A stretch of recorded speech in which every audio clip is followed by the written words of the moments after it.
First, our revenge. My friend's wife was sneaking off 400 miles a week to sleep with her high school ex. I tried to warn him. He couldn't believe me and thought I was jealous of his marriage. Well, fast forward a year, and he finds text messages on her phone of her planning another getaway with her secret lover. Long story short, OP gathered enough intel to wreck both their marriages and ruined his wife's career as well. Let's hear it. Backstory. I am a 36-year-old man. I've been married to my wife Sarah for 15 years. Sarah, age 32, works part-time at a local grocery store. I work in construction, and my income is the sole support of our family. We have 2 children, a boy aged 13 and a girl aged 11. For the past few years, my wife has taken the kids to her parents' house almost every weekend. They live 90 minutes away. I do unmind and often ask her to take them so that I can catch a break from them. When she goes, she normally stays for a few days and returns with the kids. The weird thing is that she goes there multiple times a week, even during the weekdays. Since she works at the grocery store and the kids are in school, there's no way that she could leave them there without breaking curfew, truancy laws, etc. But she does anyway, claiming that her mother takes care of everything. I always thought this was odd, but never suspicious. One day, I noticed that the odometer on my wife's car had counted an additional 400 miles over the course of 1 week. After researching this, I realized that the total distance she claimed to have traveled to her parents' house only accounted for 250 of those miles. There was no possible way that she could have taken the kids there and back 150 extra times. I decided to confront her, and she admitted to seeing her high school sweetheart, Bob, once a week, staying over at her parents' house and sleeping with him. Apparently, they've been doing this since she was 18, and Bob was 21. They had sex during her first year of college. She claims it's innocent. But I find it hard to believe that someone would risk their marriage and go out of their way to cheat on their husband for 17 years. She claims that nothing has happened between them in years, but it seems fishy to me. I'm not sure what to do.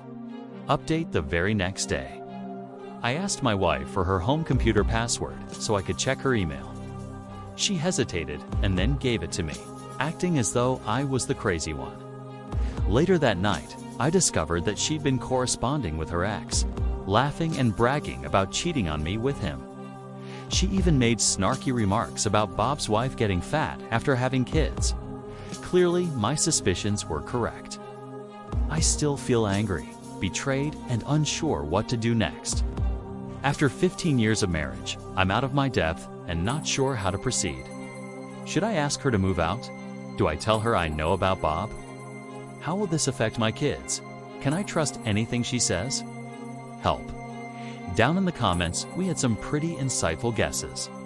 First off, Op was absolutely right to be suspicious. So good on him for realizing that something was off. As his daughter gets older, she's gone be mortified at the fact that her parents have been cheating on each other for years. And let's be honest, the dude probably cheated on his wife as well. Op makes a good point. Why would somebody risk their marriage for 17 years? If they weren't cheating, why not just say so? That's the beauty of a healthy relationship. It's a beautiful thing.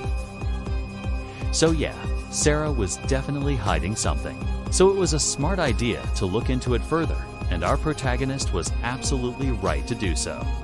The 400-mile mystery was a clever way to show the evidence that Op was right to investigate. Good job, Op, and people in the comments were happy to see a protagonist that was paying attention and taking action. Not long after, we received an update from our revenge seeker. I really appreciate everyone's advice. I'm now ready to put a plan in motion. I confronted my wife last night. She denied everything, but eventually admitted that she and Bob were together for a few months in college, and it continued on and off since then. She says she loves me and she's sorry. She begged me for forgiveness and said that she would never cheat again. I told her I needed some space and time to think. I hired a private investigator this morning and paid him to watch my wife and follow her to find out where she's going when she leaves the house. I told him to keep track of her whereabouts and any places she frequents. I will get a copy of her cell phone records and her credit card statements to verify her visits. If she's cheating, I will end this marriage and take my children away from her. Another user commented, "Op. I hope you're keeping some sort of record of everything your wife has said and done, both before and after you found out about the affair. If you can document it all, especially if you have children, this kind of information can be helpful when it comes time to divorce. Also, make sure you keep copies of all the documents you've signed. Financial statements, pictures, videos, voice recordings, and any other sort of evidence." That is actually some excellent advice. In a later update, we find out that OP did exactly that. Update: the private investigator delivered his findings earlier today. I was stunned. He took pictures and videos of my wife driving to a motel near her parents' house. She stayed there for about 8 hours. The motel is the same one she's been visiting since the 90s. I was able to access her credit card statements, and they contain several charges from that motel. Not only that, but she had a charge for lunch at the same restaurant Bob and his wife frequent. To add insult to injury, I asked her where she was going this afternoon, and she said she went to her parents' house. So I drove there. I arrived first and hid in the bushes outside her parents' house.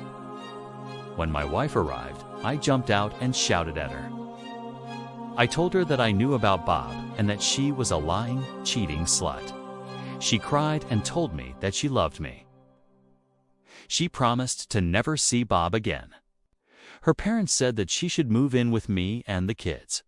I returned home and confronted my son and daughter.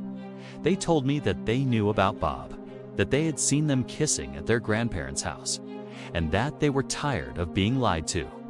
I apologized to them for lying to them and told them that their mother would be moving out. I want to clarify a few things.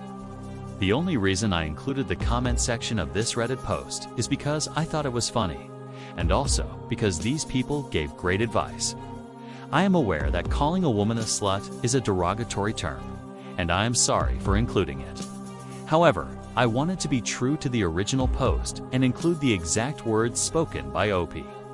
And lastly, I am not condoning infidelity or aggression in any way. I am simply recounting events that occurred. People in the comments were quick to share their opinions on the matter as well. This whole post reads like a bad soap opera. What kind of crazy shit happens in this guy's life that we don't know about? Why else would someone cheat for 17 years? There's no excuse for this kind of behavior. Next up, it's time for a beautiful phrase.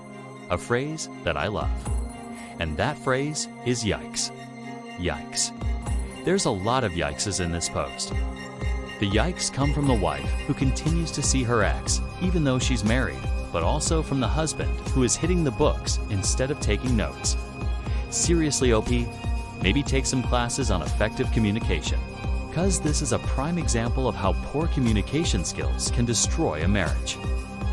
The solution to many problems in life is simply to talk to the person you having the problem with. In this case, Ope and his wife both had opportunities to communicate their feelings about the situation, but instead chose to deceive each other. Finally, we get the resolution to this episode. It's been 10 years since Bob and Sarah were exposed. I'm glad to announce that karma came knocking. Bob suffered greatly after being humiliated. He was forced to transfer to a different city within his father-in-law's company. So he left his house and moved out. He currently lives in a small apartment and works as a salesman. He has no money, no influence, no career, and he's single. His wife divorced him shortly after discovering his infidelity. She kept the house and took half of his father's shares in the company. Bob has filed for bankruptcy and has no assets to his name. He is penniless. My ex-wife also suffered great humiliation. She was fired from her job after my investigation revealed that she had been stealing from her employer. She lost her position and had to start working nights at a gas station. My lawyer advised me to try to get primary custody of the kids and half of the house. Instead, I agreed to a divorce without alimony, and my wife kept the house. I even allowed her to keep the family dog, which she had raised since it was a puppy.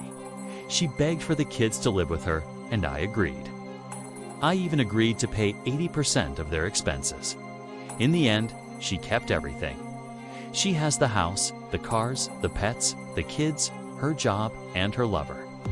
All I wanted was to continue to be with the kids. I just wanted to continue to be a part of their lives, and I am happy to have that opportunity. As for me, I moved out of state and started a new life. I met a wonderful woman and we got married 4 years ago. She is the love of my life, and I am madly in love with her. We recently bought a home and are expecting our first child together. My children visit me during the summer and winter holidays, and I am grateful for the opportunity to raise them with my wife. My conclusion: karma is a bitch. It takes time, but eventually it will chew up the wicked and spit them out onto the street. I wish you peace and joy. I truly believe that in the future, my children will forgive their mother for what she did to them. I was cheated on as a child, but I have no hatred towards my mother. As they get older, they'll realize that I am their real parent. People in the comments were mostly happy with the outcome. I like a happy ending. This is a nice update. I'm glad everyone seems to be doing better. Yeah, this was a good ending. I mean, the cheating wife ends up losing everything, and the kids get to grow up with a loving father. Plus, the original poster finds love as well. It's almost like a Hollywood ending. So I don't usually enjoy hearing about men that are abused by their spouse. But Op sounds like he's a great father and deserves happiness. Yeah, I completely agree. Op sounds like a solid dude. And honestly, that's a very mature response for him. His kids will remember what he did for them when they grew up. That's awesome. But ultimately, the lesson of the story is clear. If you play stupid games, you win stupid prizes. So don't play stupid games. But when someone plays a stupid game, you have to throw them straight into the penalty box. And if they try to sue you for emotional distress, you throw the ref in there too. That's all I got. See you tomorrow.